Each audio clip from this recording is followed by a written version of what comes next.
স্বাগতম বন্ধুরা। আপনার হাতে যদি প্রতিদিন ২৪ ঘন্টার বদলে ৩০ ঘন্টা সময় থাকত, তাহলে কি আপনার জীবন অনেক বেশি সফল হয়ে যেত? অনেকেই হয়তো বলবেন অবশ্যই হতো, কিন্তু সত্যিটা হলো পৃথিবীর সবচেয়ে সফল মানুষদেরও ঠিক আপনার মতোই দিনে মাত্র ২৪ ঘন্টা সময় ছিল। তবুও তারা ইতিহাস সৃষ্টি করেছেন। আর আমরা অনেক সময় দিন শেষ করে ভাবি, আজকে আসলে আমি কি করলাম? সময় এমন এক জিনিস যাকে কেউ থামাতে পারে না, কেউ জমিয়ে রাখতে পারে না, আর কেউ কিনতেও পারে না।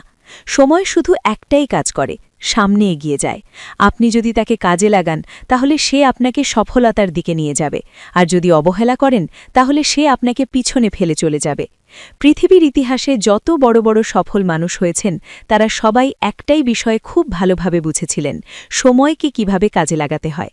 তাই আজ আমরা গল্পের মতো করে জানব জীবনের সময় সঠিকভাবে ব্যবহার করার 10টি উপায়, যেগুলো শুধু তত্ত্ব নয়, বরং পৃথিবীর অসংখ্য সফল মানুষের বাস্তব জীবনের অভ্যাস। প্রথমেই একটা সত্য কথা বলি, সময় ব্যবহারের সবচেয়ে বড় গোপন রহস্য হল নিজের লক্ষ্য পরিষ্কার করা। আপনি যদি না জানেন আপনি কোথায় যেতে চান, তাহলে সময়কে ঠিকভাবে ব্যবহার করা প্রায় অসম্ভব। ধরুন আপনি একটা বাসে উঠলেন, কিন্তু কোথায় যাবেন তা বললেন না। তাহলে কি হবে? বাস চলতেই থাকবে, কিন্তু আপনি গন্তব্যে পৌঁছতে পারবেন না। ঠিক একইভাবে জীবনে যদি লক্ষ্য না থাকে, তাহলে সময় কেটে যাবে, কিন্তু সফলতা আসবে না। ইতিহাসে আমরা দেখি অনেক বড় মানুষ ছোটবেলা থেকেই নিজের লক্ষ্য ঠিক করেছিলেন। তারা জানতেন তাদের সময় কোথায় ব্যয় করতে হবে। দ্বিতীয় গুরুত্বপূর্ণ বিষয় হল দিনের পরিকল্পনা করা। পৃথিবীর অনেক সফল মানুষ দিনের শুরুতেই ঠিক করে নেন আজকে তারা কি কি কাজ করবেন। অনেক গবেষণায় দেখা গেছে যারা সকালে 10 মিনিট সময় নিয়ে দিনের কাজের তালিকা তৈরি করেন, তারা অন্যদের তুলনায় অনেক বেশি উৎপাদনশীল হন, কারণ তখন মাথা পরিষ্কার থাকে আর সময় নষ্ট হবার সম্ভাবনা কমে যায়।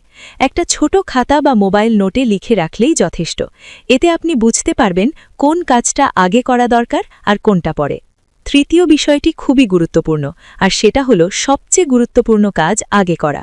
আমরা অনেক সময় সহজ কাজগুলো আগে করি, কারণ সেগুলো করতে আরাম লাগে, কিন্তু সফল মানুষরা উল্টোটা করেন। তারা দিনের শুরুতেই সবচেয়ে কঠিন বা গুরুত্বপূর্ণ কাজটা করে ফেলেন। এতে দিনের বাকি সময়টা অনেক হালকা মনে হয়। এটাকে অনেক সময় ইট দ্য ফ্রগ নীতি বলা হয়, অর্থাৎ দিনের সবচেয়ে কঠিন কাজটা আগে শেষ করে ফেলুন। চতুর্থ বিষয় হল সময় নষ্ট করা অভ্যাসগুলো চিহ্নিত করা। সত্যি কথা বলতে কি, আমাদের জীবনের অনেক সময় অজান্তেই নষ্ট হয়ে যায়। সোশ্যাল মিডিয়া স্ক্রোল করা, অপ্রয়োজনীয় আড্ডা, উদ্দেশ্যহীন ইন্টারনেট ব্যবহার, এসবই ধীরে ধীরে অনেক সময় নষ্ট করে। একবার ভাবুন তো, যদি আপনি প্রতিদিন মাত্র 1 ঘন্টা সময় নষ্ট করেন, তাহলে বছরে প্রায় 365 ঘন্টা সময় হারিয়ে ফেলছেন। এই সময় দিয়ে আপনি নতুন একটা দক্ষতা শিখতে পারতেন, বই পড়তে পারতেন, কিংবা নিজের জীবনকে আরও উন্নত করতে পারতেন। পঞ্চম বিষয় হল ছোট ছোট সময়কে কাজে লাগানো। অনেকেই মনে করেন বড় কাজ করার জন্য অনেক বড় সময় দরকার, কিন্তু বাস্তবে সফল মানুষরা ছোট ছোট সময়কেও কাজে লাগান। ধরুন আপনি কোথাও অপেক্ষা করছেন, অথবা কোথাও যাওয়ার পথে আছেন। এই সময়টায় আপনি একটি ছোট আর্টিকেল পড়তে পারেন, নতুন কিছু শিখতে পারেন, অথবা কোনো পরিকল্পনা ভাবতে পারেন। ইতিহাসে অনেক লেখক আছেন যারা ট্রেন বা বাসে বসেই অনেক লেখা লিখেছেন। ষষ্ঠ বিষয় হল একসাথে অনেক কাজ না করা। অনেকেই মনে করেন একসাথে অনেক কাজ করলে সময় বাঁচে, কিন্তু গবেষণা বলছে একসাথে অনেক কাজ করলে আসলে মনোযোগ কমে যায়, ভুল বাড়ে, আর কাজের গতি ধীর হয়ে যায়। তাই একসময় একটাই কাজ করুন, পুরো মনোযোগ দিয়ে। এতে কাজ দ্রুত এবং ভালোভাবে শেষ হবে। সপ্তম বিষয় হল না বলতে শেখা। এটা শুনতে সহজ মনে হলেও বাস্তবে অনেক কঠিন।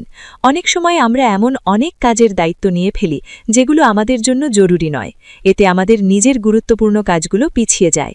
তাই সময়কে মূল্য দিতে হলে মাঝে মাঝে না বলতে শিখতে হবে। এটা স্বার্থপরতা নয়, বরং নিজের জীবনের দায়িত্ব নেওয়া।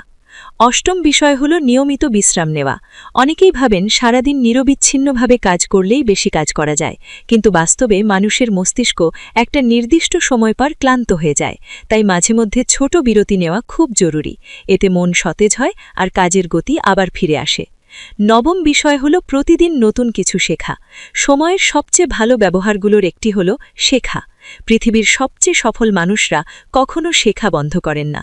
নতুন দক্ষতা শেখা, নতুন বই পড়া, নতুন অভিজ্ঞতা নেওয়া, এসবই সময়কে মূল্যবান করে তোলে, কারণ শেখা মানে নিজের ভবিষ্যতে ইনভেস্ট করা। দশম এবং শেষ বিষয় হল দিনের শেষে নিজের সময়ের হিসেব করা। প্রতিদিন রাতে কয়েক মিনিট সময় নিয়ে ভাবুন আজকে আপনি কি কি কাজ করেছেন, কোন সময় ভালো কাজে গেছে আর কোন সময় নষ্ট হয়েছে। এতে ধীরে ধীরে আপনি বুঝতে পারবেন কোথায় পরিবর্তন দরকার। এটা অনেকটা আয়নার সামনে দাঁড়ানোর মতো, যেখানে আপনি নিজের দিনের বাস্তব চিত্র দেখতে পারবেন।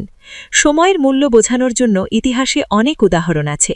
পৃথিবীর অনেক মহান ব্যক্তি ছিলেন যারা সময়কে এতটাই গুরুত্ব দিতেন যে তাদের প্রতিটি মুহূর্ত পরিকল্পিত ছিল। তারা জানতেন জীবন খুব ছোট আর সময়ই জীবনের সবচেয়ে মূল্যবান সম্পদ। তাই তারা প্রতিটি দিনকে একটি সুযোগ হিসেবে দেখতেন, নতুন কিছু করার, নতুন কিছু শেখার আর নিজের স্বপ্নের দিকে একটু একটু করে এগিয়ে যাওয়ার। শেষে একটা কথা মনে রাখবেন, সময় আসলে আপনার জীবনের নীরব স্থপতি। আপনি আজ যেভাবে সময় ব্যবহার করছেন, আপনার আগামীকাল ঠিক সেভাবেই তৈরি হচ্ছে। আজকের প্রতিটি মিনিট, প্রতিটি ঘন্টা ধীরে ধীরে আপনার ভবিষ্যতের গল্প লিখছে। তাই সময়কে অবহেলা করবেন না।